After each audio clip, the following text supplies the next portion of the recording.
If you're tired of these promos, supporters get the podcast early and ad-free. Just go to donate.bogosity.tv for the links to sign up.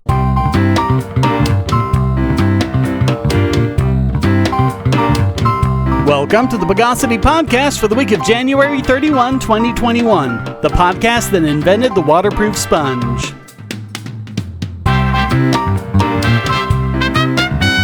This is your host, Shane Killian. Let's de-intensify the news of the bogus.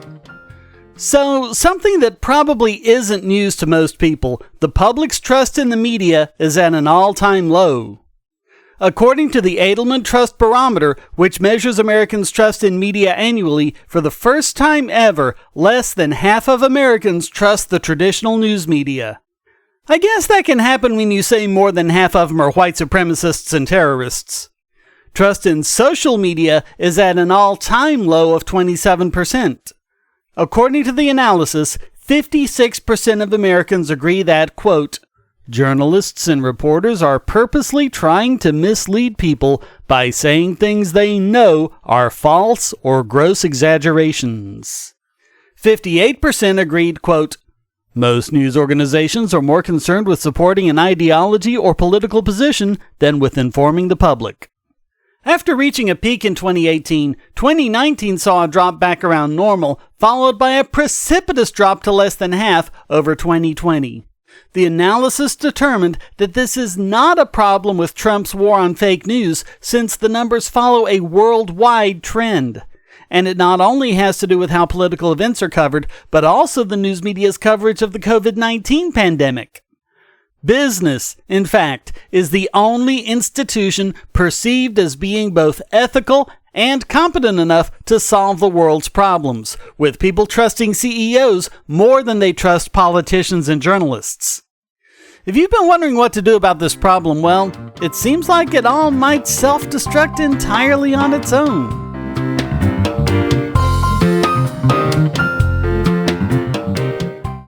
If you're looking for ways to support this channel, but you don't have any spare cash and you can't stand advertisements, you can do so by generating your own cryptocurrency. Use the links at the bottom of the description to listen to the podcast and all of my videos on bittube.tv or lbry.tv to get cryptocurrency for the creator and yourself. Or if you listen to the podcast at the podcast page, you'll also generate crypto. You can also go to airtime.bogosity.tv to get the airtime extension and generate crypto for yourself and the creators on the web anywhere you go, including my YouTube channel. Get 5 tubes free just for installing the extension and signing up, and then simply browse the web as normal. Easily monetize your favorite creators and yourself with cryptocurrency without advertising on bittube.tv or lbry.tv or with the airtime extension at airtime.bogosity.tv.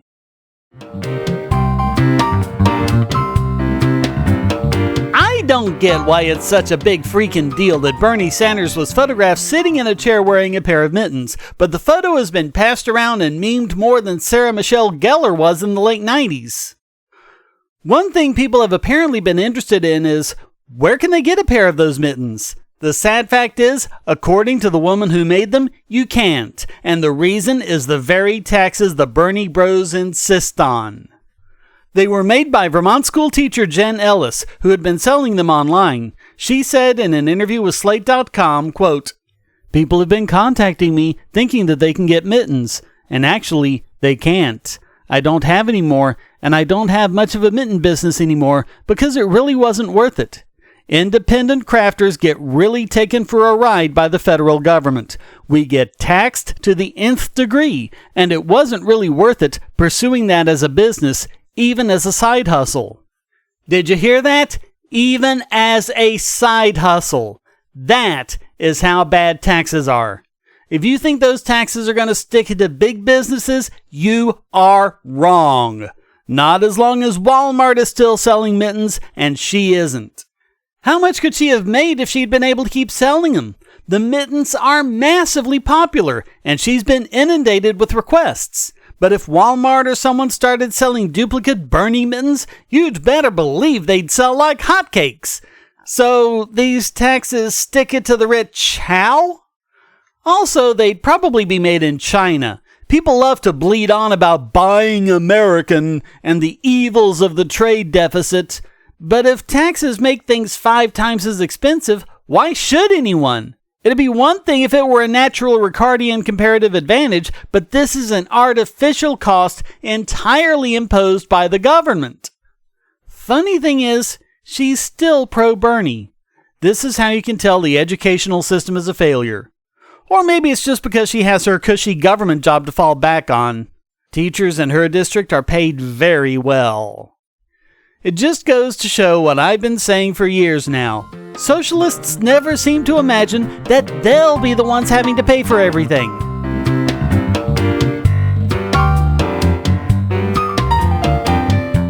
If you're on the Wi-Fi in a coffee shop or hotel, anyone on that network can get your traffic. Do you really trust all of those strangers? For that matter, do you really trust your ISP? A VPN can protect you from prying eyes, disguise your location, and even foil government censors. It's essential in this day and age, so go to vpn.bogosity.tv and you'll be taken to BoxPN. Starting at just $2.99 a month, you can get unlimited high-speed connections to VPN servers all over the world, and they don't log connections, so your privacy is assured. Traveling abroad, just VPN home, and don't worry about what those other governments are doing. Back at home, stop your ISP from traffic shaping and messing with the quality internet access you're paying good money for. You can connect from multiple machines at once, including your smartphone or tablet, and it supports all the secure standards, including OpenVPN and SSTP. Bypass censors and surveillance with your own secure VPN connection. Go to vpn.bogosity.tv.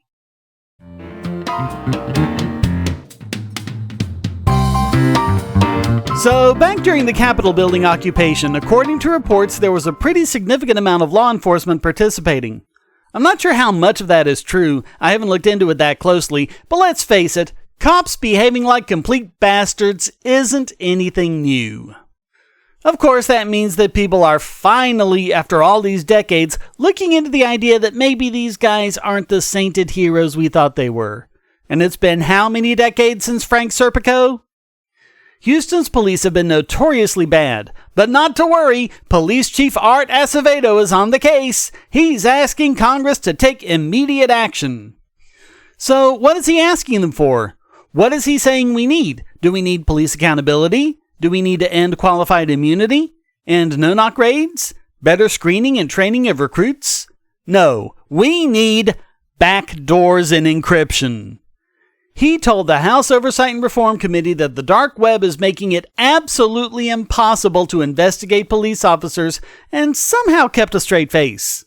And also, in an apparent sideswipe against Section 230, he said, quote, "Congress's failure to act has enabled industry giants to flout the law and operate with impunity."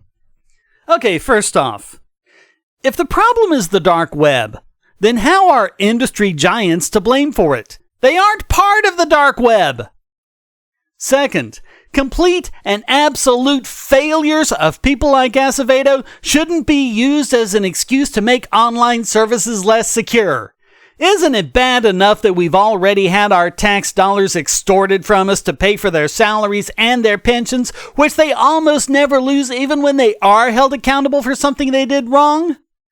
And given that you people have had open access to all of this for years and you've done nothing, what reason do we have to believe you'd suddenly do something with the ability to snoop on the dark web?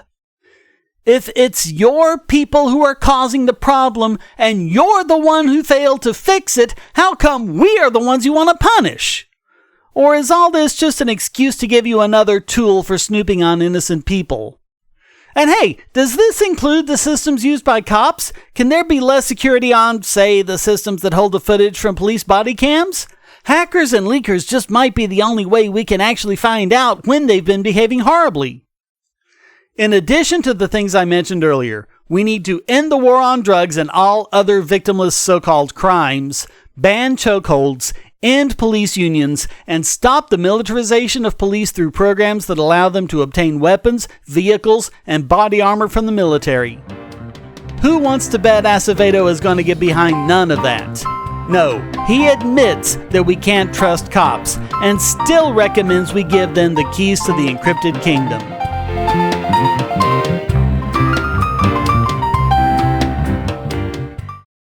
Do you have children, or nieces or nephews? Are you homeschooling, or just want to counter some of the socialist indoctrination most children get in school? If so, go to Bogosity.tv/TuttleTwins, and you'll be taken to a website where you can get some great books for elementary-age children. The Tuttle Twins books are books about liberty and free market economics that include children's versions of Bastiat's The Law, Leonard Read's I, Pencil, and Hayek's The Road to Serfdom, as well as books about the Federal Reserve and how regulations protect business cronies. They'll learn about the harm caused by eminent domain, or regulations passed in the name of safety, and fundamental concepts of liberty. And as you can see from the sample pages on the website, they're all easy to read and nicely illustrated. They're just $9.99 a piece, or get a special discount as well as free bonuses when you purchase all 5. You can even buy in bulk to donate to schools and local libraries. So get the Tuttle Twins books at Bogosity.tv/TuttleTwins.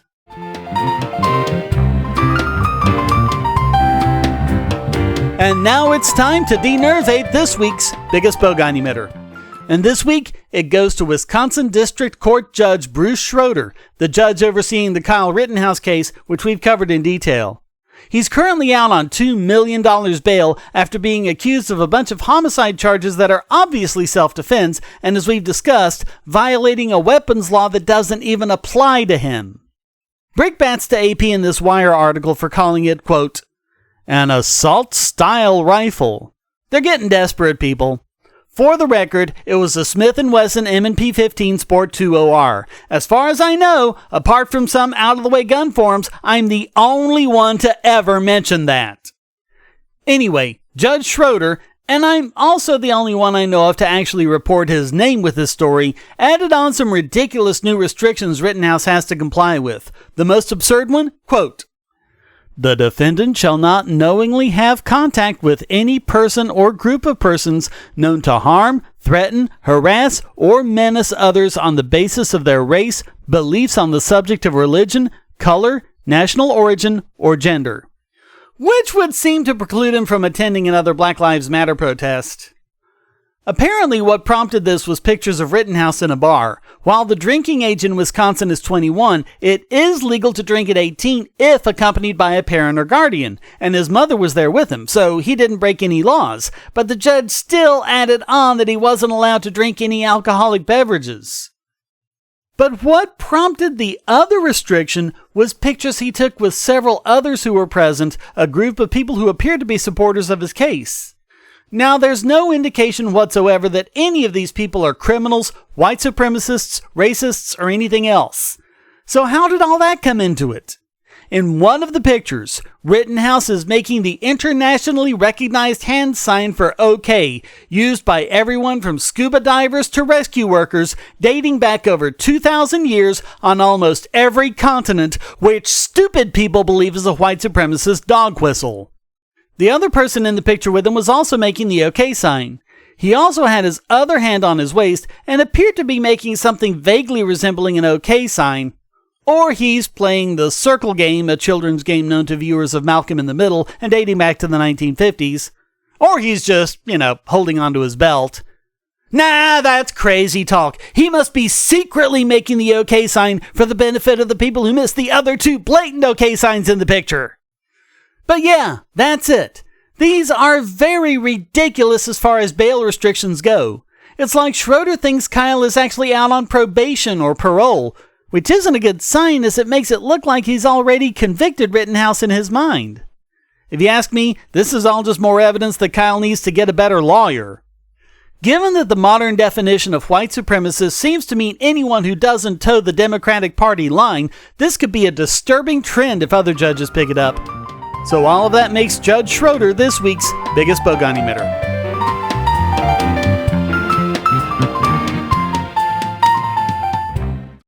I want to tell you about the eyeglasses I've been wearing for years. As people can see on my videos, I have a very strong prescription, which makes glasses more expensive, especially when I need computer glasses, reading glasses, prescription sunglasses, and most expensively, progressive lenses for general everyday wear.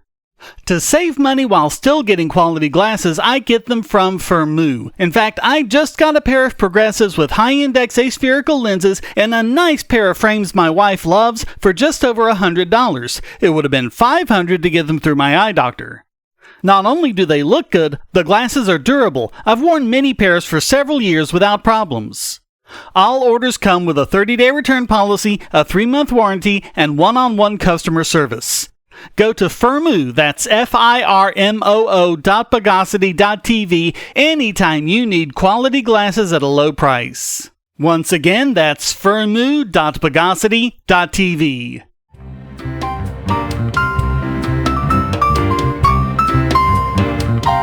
And now let's fictionalize this week's Idiot Extraordinaire. And yet again, it goes to Nancy Pelosi, and I'm starting to wonder if all the comments we made about Joe Biden's apparent dementia weren't targeted at the wrong person. Biden and the Democrats have called for unity at this difficult time, and then turned right around and declared half of America terrorists and tried to impeach Donald Trump. Let's just cut to the chase where she brayed, "Just because he's now gone, thank God, you don't get to say to a president, do whatever you want in the last months of your administration. You're going to get a get-out-of-jail-free card because people think we should make nice and forget that people died here on January 6th. Nancy, you do know that an impeachment trial can't send someone to jail, right? It's just about getting the president out of office. And he's already out of office. If he needs to be put in jail for criminal activity, you can arrest him and put him on trial in the normal civilian courts. That's why they're there." She even accused her fellow Congress members of treason. Quote, "There is no question that there were members in this body who gave aid and comfort to those who stormed the Capitol with the idea that they were embracing a lie. Giving aid and comfort to the enemy is one of the definitions of treason under the Constitution." Things are getting really surreal. According to the Constitution, the Chief Justice presides over all impeachment trials. But he's not doing that, probably because he knows it's legally bogus. So Senator Patrick Leahy is going to do it. They've just given up all pretense of even acknowledging the Constitution, haven't they? People, I have no clue what Pelosi is thinking. You can't impeach a president who's already out of office. You can't have a senator preside over the trial. And no matter what, an impeachment will not send Trump to jail. So all of that gives Nancy Pelosi another Idiot Extraordinaire.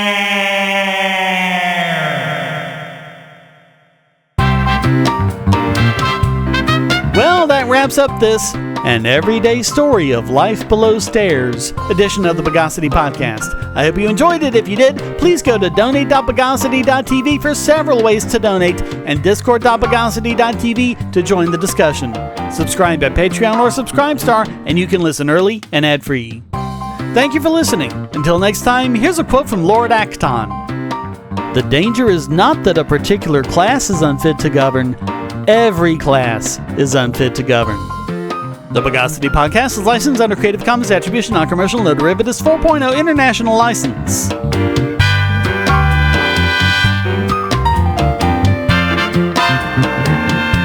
Bogosity.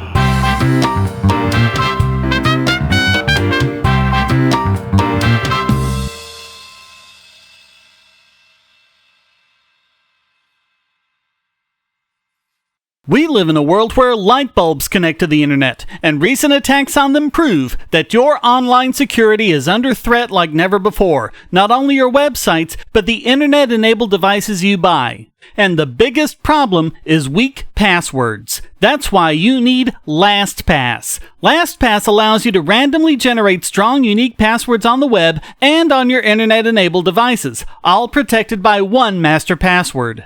LastPass sets up in minutes and gives you secure automatic logins throughout the web, synchronizing across all your browsers, all your computers, and even your mobile devices, at home, at work, or on the road. It even securely stores sensitive form data, including credit card numbers, backup sensitive documents, software licenses, Wi-Fi logins, and more. And with LastPass Premium, you can get these benefits on other applications, manage passwords for your entire family, and also get priority customer support. Sign up at password.bogosity.tv for a free month of LastPass Premium. Log in securely everywhere using the last password you'll ever have to remember. Go to password.bogosity.tv and get LastPass now.